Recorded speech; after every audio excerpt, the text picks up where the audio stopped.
COVID-19 inequity. I mean, there's still far too much that is in this unknown category. So the numbers you see here are current as of this past week. This is the current state of the data being reported to us from states and localities across the country. So returning to cases, you see that 49% of COVID-19 cases have no reported race or ethnicity. And that means we don't know the race or ethnicity for nearly half the people diagnosed with COVID-19 in the country. Now that 49% of COVID-19 cases may in fact mirror the demographics of the other 51%, but it is more likely that it reflects some inherent inequities in how our data are collected and reported in different places based on resources and how much equity is prioritized. So our hospitalization data still has nearly a quarter of race ethnicity data missing. And at this point, we have race or ethnicity for nearly all of those who have unfortunately died from this disease.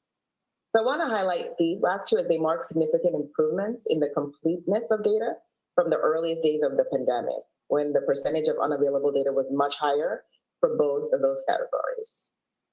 So we saw that through advocacy, through commitment, and a call for an emphasis on equity, an improvement in reporting on those hospitalization and mortality data from the great majority of our states and localities. So I want to turn now to our most recent vaccination data. As of January 30th, we're missing 47% of the race and ethnicity data on vaccination.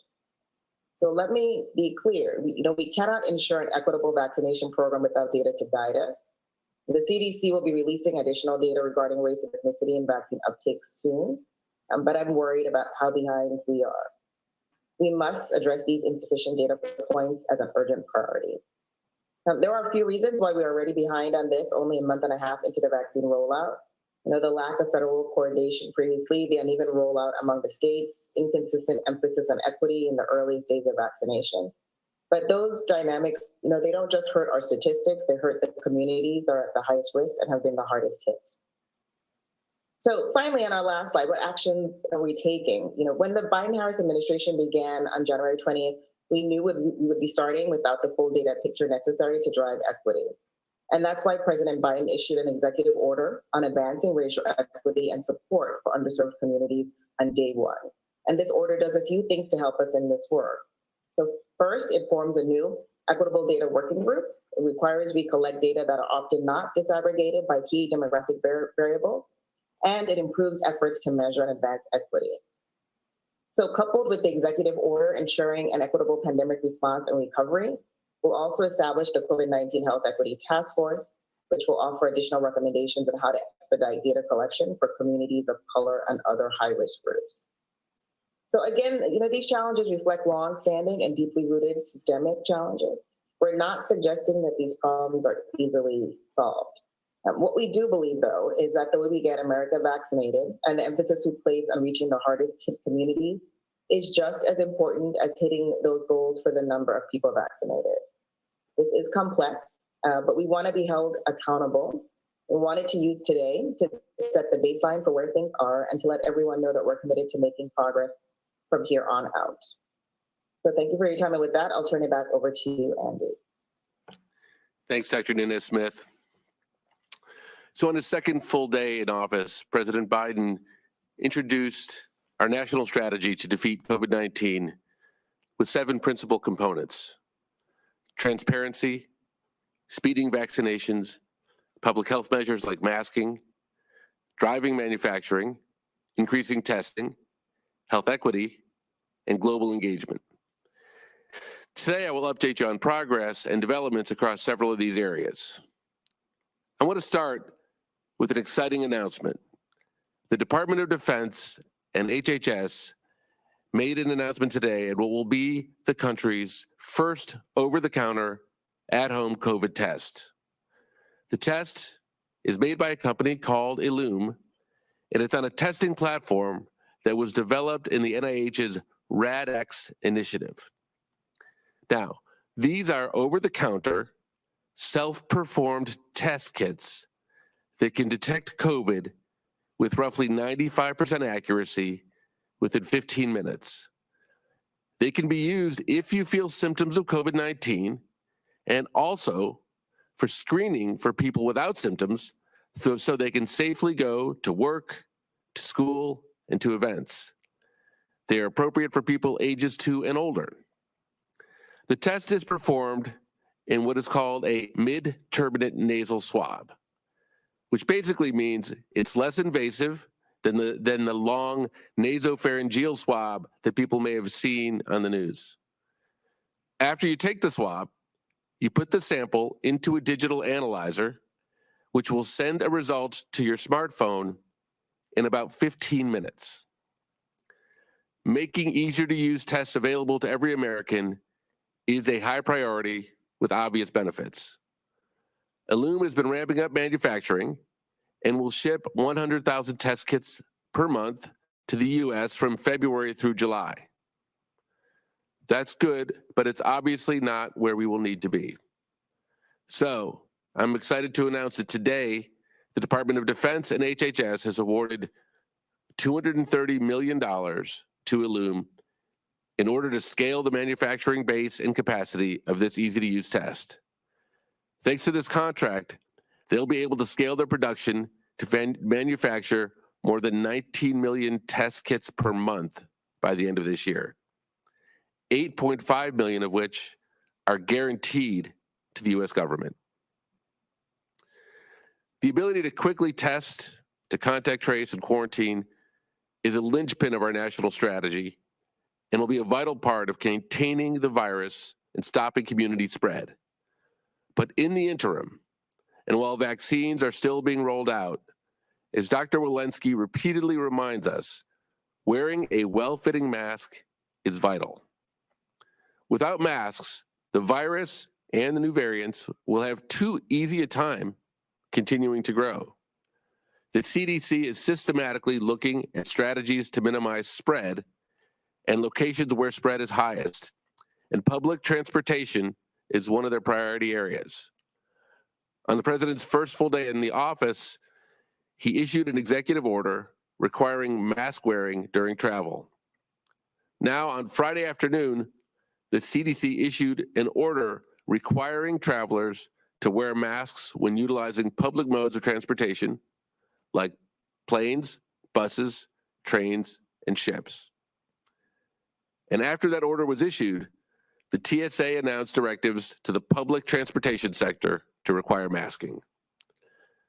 This is a very meaningful step, and it's also a patriotic one that improves safety and demonstrates respect for those around us. Next, I want to give an update to our vaccination program. We know that even as millions of Americans are getting vaccinated, many who are eligible for the vaccine are still frustrated as they try to make appointments and determine where vaccines are available.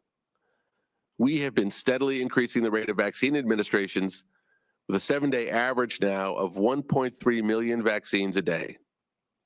As of last evening, over 25 million Americans have had at least their first shot. That's 1 in 13 Americans, 1 in 10 adults. We've talked here about the difference that exists between the amount of vaccine we have shipped to states and the number of vaccines that have been administered. We've now delivered 50 million vaccines and 31 million have been administered. Okay, so one question everyone has is, why is there such a difference? 19 million between the doses delivered and administered. Let me explain some of the source of that difference. When the rollout of the vaccine first began in December and early January, it's no secret that the program got off to a slow start. This slow start obviously caused a delay in people getting their first doses. But not only did this delay first doses, but it created a backlog of second doses that have been sitting in states waiting for the 3 to 4 week period to pass before they can be administered. That's 3 weeks in the case of Pfizer and 4 in the case of Moderna. Given this, as people begin to come back for their second shots, in addition to all of the other continued improvements that we are witnessing and participating in state vaccination programs, we expect the efficiency of doses being administered will steadily improve. On January 20th, states had administered 46% of their inventory. Today, that number is 62%. We are focused on this every hour of every day. There's another thing going on that I want to alert people to, particularly the nation's providers.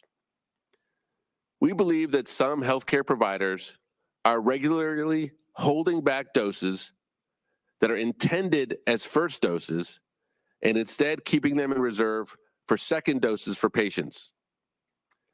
We want to be clear that we understand why healthcare providers have done that, but that it does not need to happen and should not happen.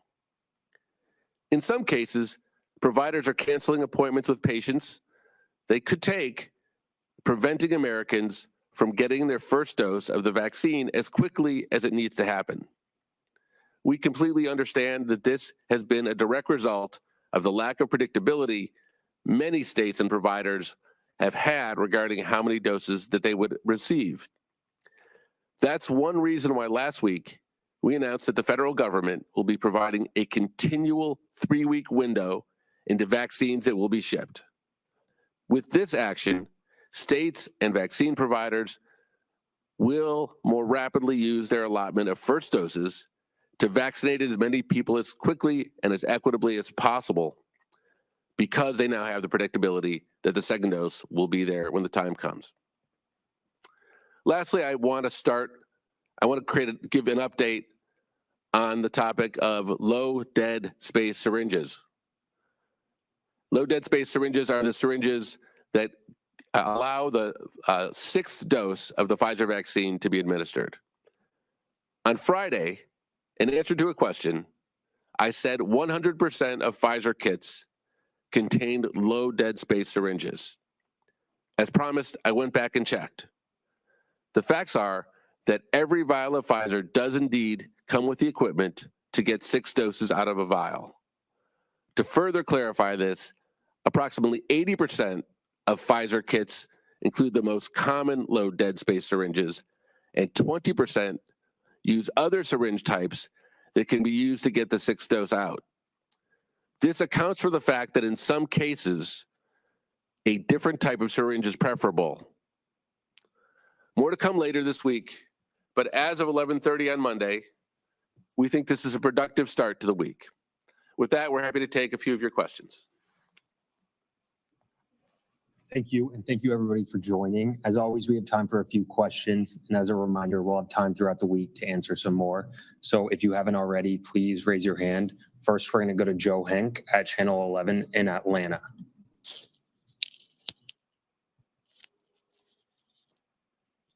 This is Joe Henke here, 11 Alive News, NBC affiliate in Atlanta. Quick question. Is there a position from the White House on some of the interviews we've heard of whether states should be focusing on just a single first dose and getting as many people vaccinated as possible versus doing the full 2 doses of the Moderna and Pfizer vaccines? So maybe I will turn over to Dr. Fauci to explain the posture. And of course, Dr. Walensky, please feel free to add as well. Yes. So the policy is that we certainly want everyone who gets a first dose to get their second dose when you're dealing with a 2-dose regimen, namely Moderna and Pfizer. And as you well know, that's 21 days for Pfizer and 28 days for Moderna. What sometimes leads to the confusion among people when you say we want to get as many people to get their first dose as possible means rather than holding back on doses that would be designated for the second dose, given that we now have more and more confidence in the even flow of doses to go to locations, and as Mr. Slavitz said, that we're going to give a 3-week window so that people will know the doses that they're going to get and when they're going to get them.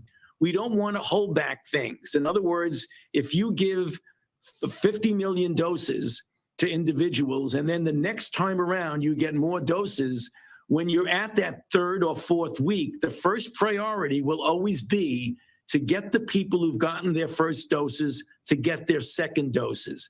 And then additional doses will be given to the next group of people who will get their first doses. In this way, there are no doses that are hanging around. A dose that's available is going to go into someone's arm. If a person is ready for their second dose, that person will be prioritized. If a person has not gotten their first dose, but you've taken care of all of the second dose people, then you go ahead with the first dose. So that's the policy that we've had, and that is working well now. Thank you, Dr. Fauci. Dr. Walensky, anything you would add? I would just comment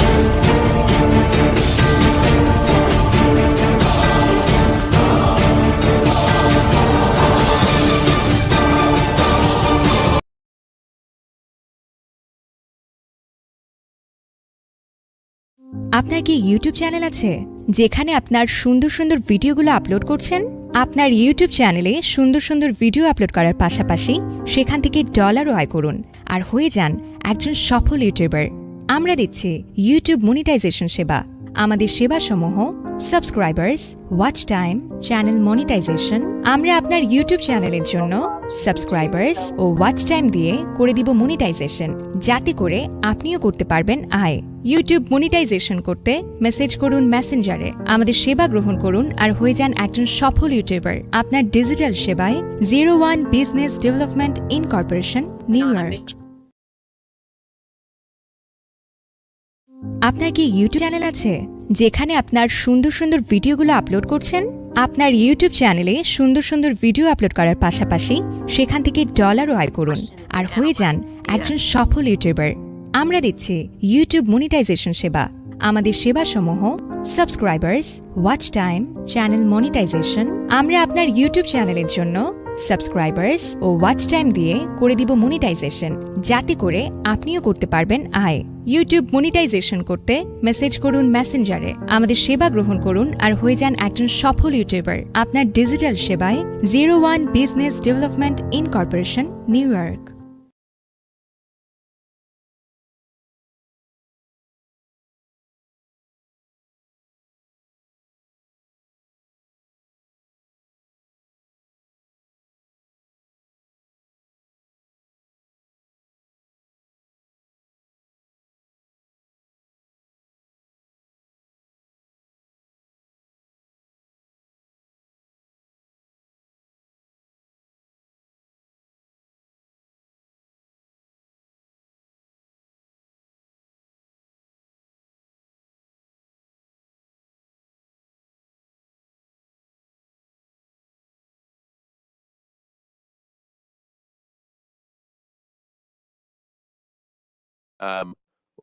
What is actually different and what's important about those differences.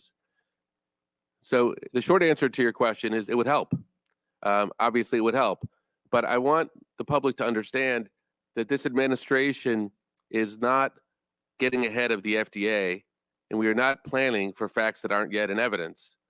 So the numbers and the dates that we've talked about here are relative to what are the two vaccines and the 2-dose regimens that are on the market.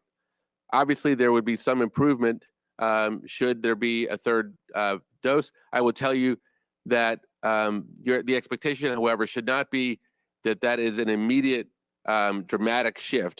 The expectation should be that their commitment, the schedule, if it were to be approved under EUA, would be about 100 million doses by the end of the second quarter. That's the end of June.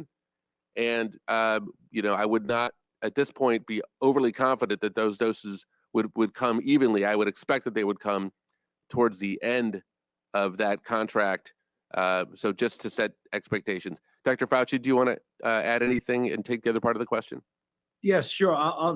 You explained it well, Andy. Let me take the other part of the question. I mean, certainly when the J&J data were rolled out, that I actually made a comment at the conference, at the NIH, the press conference, that this would likely be a messaging challenge when people just think superficially of a number, 72% versus 94 to 95%. But the thing that's important that you need to put into the equation is what you really want to do. You want to prevent people from getting seriously ill. You want to prevent them from getting into the hospital, and you want to prevent them from dying. And if you look at the data, and again, the data is going to be looked at in a more granular way by the FDA, and we'll be hearing more about that. that the J&J, with its 72% overall efficacy in the USA, actually had a very good record with regard to severe disease, to the point of virtually, when you were looking at South Africa, which was an important part of that trial,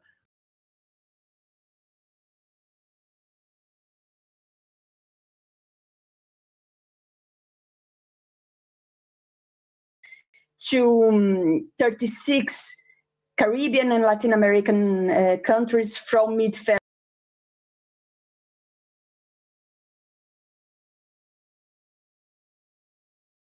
I think there is, let's say, a confusion with these figures. Could you please clarify? Do you have the plan?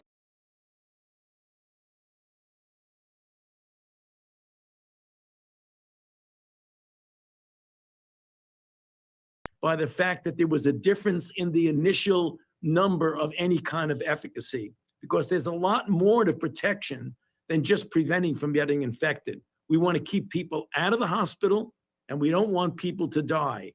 And in that regard, this will be value added not only in the United States, but certainly in the developing world. I just got off the phone this morning with some colleagues from South Africa, and you cannot imagine how excited they are about the idea of getting a minimal cold chain required, cheap, one-shot vaccine means an awful lot. Thank you. Thanks, Dr. Fauci. Maybe I will just add that after the FDA meets, the Advisory Committee on Immunization Practices of the CDC will also be meeting, and will be giving advice on how best to utilize the vaccine once we see the primary data. Thank you. Next question, please. All right, next we're going to go to Francesca Chambers at McClatchy.